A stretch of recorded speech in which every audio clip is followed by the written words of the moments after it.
CEO হতে চাই কি জন্য? অনেক টাকা, অনেক সুযোগ সুবিধা আর সামাজিক একটা স্বীকৃতি। যে প্রতিষ্ঠানে ১০০ জন মানুষের মধ্যে ৫০ থেকে ৭৫টা মানুষই কাজ করেন সেলস মার্কেটিংয়ে, তো সঙ্গত কারণে তার থেকে বেশি পরিমাণে মানুষ সিইও হওয়ার সম্ভাবনা রাখেন।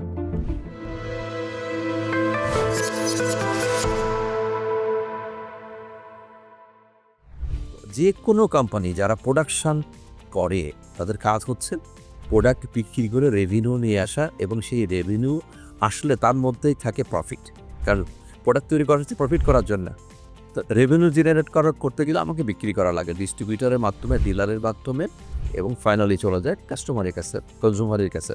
আমি বহু কোম্পানির সিএফও যারা আছে, যারা বিজনেসের ইনভেস্টমেন্ট এবং সব কিছুর ভায়াবিলিটি দেখে, তাদের সঙ্গে কথা বলে যেটা দেখেছি 50 থেকে 75% মানুষ কাজ করে সেলস মার্কেটিংয়ে। যে প্রতিষ্ঠানে ১০০ জন মানুষের মধ্যে ৫০ থেকে ৭৫টা মানুষই কাজ করেন সেলস মার্কেটিংয়ে, তো সঙ্গত কারণে তার থেকে বেশি পরিমাণে মানুষ সিইও হওয়ার সম্ভাবনা রাখেন। সবাই হতে পারে না, আবার সম্ভাবনা থাকে।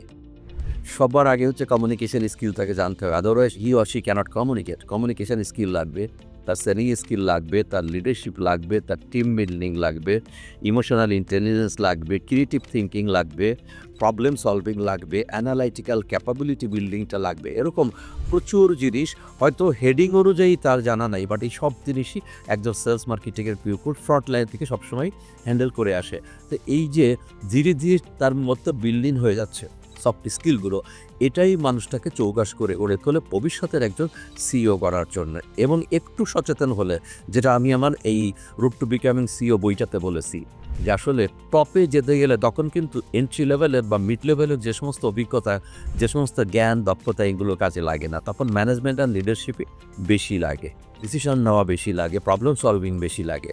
তো এটার মধ্যে ১২৫টা টপিকস নিয়ে আমি আলোচনা করেছি।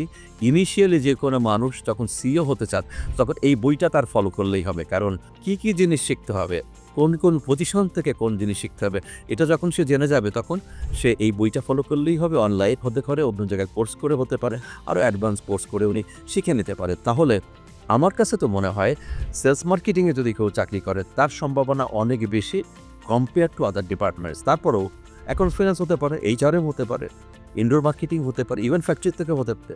কারো যদি ইচ্ছা থাকে, if somebody has got the desire or burning desire to be somebody, to reach somewhere else, I believe, except that of Almighty Allah subhanahu wa ta'ala, none is there to stop that person. কেউ আটকাতে পারে না, কোনো দিন না।